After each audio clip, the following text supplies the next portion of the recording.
عنوان: تین دوست اور خزانے کا راز۔ ایک زمانے کی بات ہے۔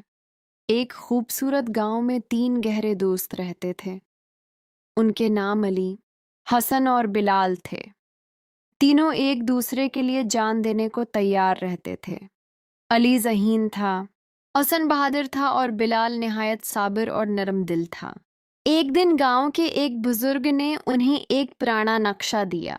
بزرگ نے کہا، اس نقشے میں ایک قدیم خزانے کا راستہ چھپا ہوا ہے، لیکن یاد رکھنا، یہ خزانہ صرف ان لوگوں کو ملتا ہے جو لالچ سے دور اور ایک دوسرے کے وفادار ہوں۔ تینوں دوست اگلی صبح سفر پر روانہ ہو گئے۔ وہ گھنے جنگلوں، اونچے پہاڑوں اور شور مچاتے دریاؤں کو عبور کرتے ہوئے آگے بڑھتے رہے۔ راستہ مشکل تھا، مگر ان کی دوستی انہیں ہمت دیتی رہی۔ چند دن بعد وہ ایک پراسرار غار کے سامنے پہنچے۔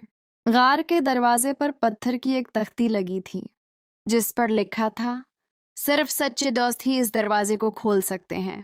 انہوں نے مل کر دروازہ دھکیلا، لیکن وہ نہ کھلا۔ پھر علی نے کہا، شاید ہمیں مل کر ایک ساتھ کوشش کرنی چاہیے۔ تینوں نے ایک ساتھ زور لگایا اور اچانک غار کا دروازہ آہستہ آہستہ کھل گیا۔ غار کے اندر اندھیرا تھا۔ وہ مشالیں جلا کر آگے بڑھے۔ کچھ فاصلے پر انہیں ایک گہرا گڑھا ملا۔ اسے پار کرنا آسان نہ تھا۔ حسن نے ایک مضبوط درخت کا تنا کاٹ کر پل بنایا۔ پہلے بلال گزرا، پھر علی، اور آخر میں حسن بھی کامیابی سے دوسری طرف پہنچ گیا۔ آگے ایک کمرہ تھا جہاں تین مختلف راستے نکل رہے تھے۔ ہر راستے پر ایک جملہ لکھا تھا۔ پہلے پر لکھا تھا، دولت کا راستہ، دوسرے پر طاقت کا راستہ، تیسرے پر سچائی کا راستہ۔ بلال نے کہا، خزانے کا راستہ یقیناً سچائی والا ہوگا، کیونکہ بزرگ نے بھی یہی نصیحت کی تھی۔ تینوں نے تیسرا راستہ اختیار کیا۔ راستے میں انہیں ایک زخمی بوڑھا شخص ملا۔ اس نے پانی مانگا۔ ان کے پاس صرف ایک چھوٹی بوتل بچی تھی۔ حسن نے کہا، اگر ہم پانی دے دیں گے تو ہمارا سفر مشکل ہو جائے گا، مگر علی بولا، مصیبت میں انسان کی مدد کرنا سب سے بڑی نیکی ہے۔ انہوں نے سارا پانی بوڑھے شخص کو پلا دیا۔ اچانک وہ بوڑھا شخص مسکرایا اور ایک روشن نور میں بدل گیا۔ وہ دراصل اس خزانے کا محافظ تھا۔ اس نے کہا، تم نے امتحان پاس کر لیا، تم نے دولت سے پہلے انسانیت کو چنا۔ پھر اس نے ایک پوشیدہ دروازہ کھولا۔